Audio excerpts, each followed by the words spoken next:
Hello friends, कैसे हैं आप लोग। तो आज एक कहानी आपको बताती हूँ साल 2015 की, जब मैं एक जाने माने बैंक के CSR के लिए काम कर रही थी। एंड उस वेंचर में हम लोग अंडर प्रिविलेज्ड बच्चों की ट्रेनिंग करते थे और उन्हें केपेबल बनाते थे एक अच्छी जॉब मिल पाने के लिए, जिसमें communication, computers, technical skills and retail skills, अलग अलग चीजें हम सिखाते थे उन्हें। एंड ये जो ट्रेनिंग होती थी ये मॉर्निंग और आफ्टरनून बैचेस में डिवाइडेड थी और हम कुछ 5-6 का स्टाफ होता था एट अ टाइम। तो एज यूजुअल उस दिन क्या हुआ ना कि मॉर्निंग की बैच चालू हुई 7:30 in the morning and routine course का रिविजन लेने के बाद everything was fine and suddenly this girl asks me that she wanted to use the restroom.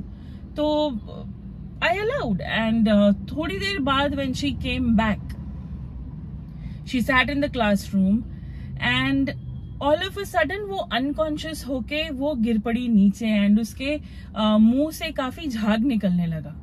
हम सभी लोग काफी डर गए थे। We tried to do the first aid like whatever we could, लेकिन सिचुएशन किसी को कुछ समझ में नहीं आ रही थी एंड हमने एम्बुलेंस बुलाया and she was taken to the hospital immediately.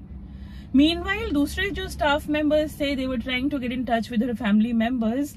उसके पेरेंट्स को कॉल किया, उसके भाई को कॉल किया, there was no one who was attending the call and ये थोड़ा सा वरीसम सिचुएशन था हमारे लिए भी। But what we thought is meanwhile हम सब हॉस्पिटल चलते हैं, let's get first things first, उसको सॉर्ट आउट करते हैं and then we will see this. After a while when I was on the way to the hospital मुझे call आया उसके फादर का एंड उन्हें मैंने कहा कि हम उसे इस हॉस्पिटल ले गए हैं, आप वहीं पहुंचिए। एंड वहां जब मैं उनसे मिली तो I will tell you the scene क्या हुआ था exactly. So this girl, she had gone to the washroom and she had consumed some overdose of some medicine. I do not know and probably I do not remember what was the medicine.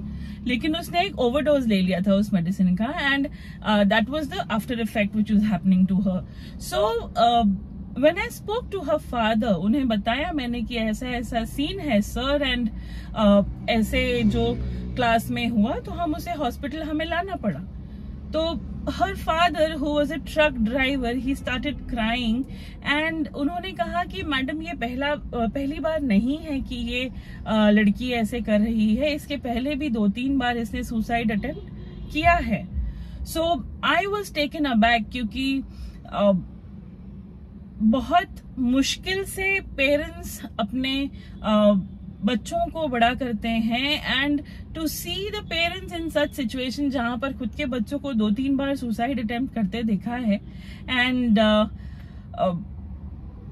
Thankfully वो fail हो गए। But आगे मैं आपको बताऊंगी कि वो बच्ची की क्या सिचुएशन थी हॉस्पिटल में। तो he was very sad at the same time he was also saying कि मुझे नहीं है टेंशन, मुझे कोई लेना देना नहीं है अब इस लड़की से, इसे जो करना है ये कर सकती है। तो after that when I went to see her in the room of the hospital and the doctor was there, उसे एंटीडोट दिया गया था, वो पॉइजन जो हो गया था, जो भी आफ्टर इफेक्ट्स चल रहे थे उसके बॉडी में। तो मैं शॉक हो गई क्योंकि उस एंटीडोट का इफेक्ट उसके बॉडी पे ये हुआ कि her body was bouncing on the bed, almost 1 feet ऊपर उसकी बॉडी उछल रही थी बेड से और मैं डर गई थी ये देखकर। तो after speaking to the doctor ये पता चला कि ये एंटीडोट देने का आफ्टर इफेक्ट होता है व्हेन द जो ओवरडोज था जब वो निकलता है बॉडी से, so it comes out in various ways. So this was one. तो इसके बाद she was resting and I came back to the office आने के बाद हम सारे सोच रहे थे about the incidents and we did not speak much and evening में आफ्टर द ऑफिस मैं उससे मिलने गई।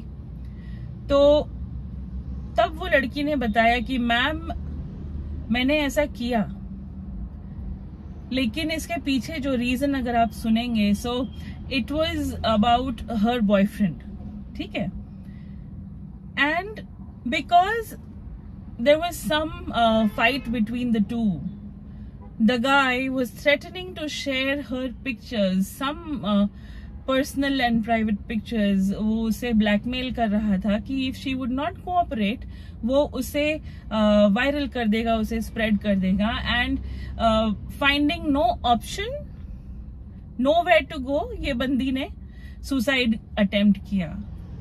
So मैं जानना चाहूंगी कि आप लोगों का क्या कहना है. Is this the right step to take, और what should be the solution to such things. Meanwhile यहीं पे नहीं खत्म हुआ ये. नेक्स्ट डे मैं फिर उससे मिलने गई थी as my duty, of course she was our student. Next day जब मैं हॉस्पिटल गई in the evening post office, तो मुझे वो बच्ची कह रही है कि मैम मेरी तबीयत आज काफी अच्छी है और मुझे बिरयानी खाने का मन कर रहा है. मैंने कहा भाई 2 दिन से आपने हम सबकी सिट्टी पिट्टी गुल कर दी और अब आपको बिरयानी खानी है.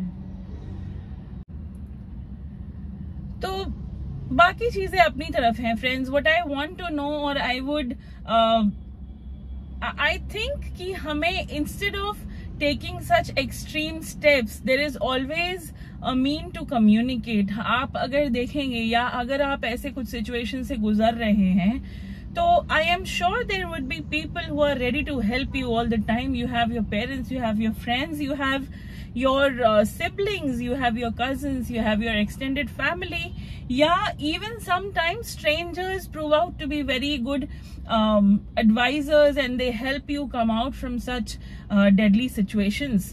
तो हम लोगों का ऐसा मानना है कि भाई इतनी एक्सट्रीम सिचुएशन में घुसने से अच्छा आप फिगर आउट करिए, इतने जल्दी हार ना माने और लड़ना सीखे सिचुएशंस से. क्योंकि जब उसके फादर से मैंने बात की थी ना, बहुत बुरा लग रहा था, and he had already given up on her. उन्होंने कहा अब ये रहे या ना रहे मुझे कोई फर्क नहीं पड़ता, which is a very sad thing coming from a father. सोचिए वो कितना हर्ट होंगे अंदर से जब उन्होंने ऐसा कहा. तो मेरा ये रिक्वेस्ट है कि चाहे आप हो, चाहे मैं या और कोई भी हो, let us help each other, let us talk, let us get to know each other well. जब हम पूछते हैं कि आप कैसे हैं, it does not mean कि आप कैसे हैं का नॉर्मली रिप्लाई हाँ हम ठीक हैं, आप कैसे हैं, लेकिन जनरली इसका रिप्लाई अगर हम बैठ जाएं अपने बारे में बताने, तो क्या सामने वाला सुनने के लिए रेडी है, ये हमें पता करना होगा. And listening and communicating is always a solution. Thank you so much.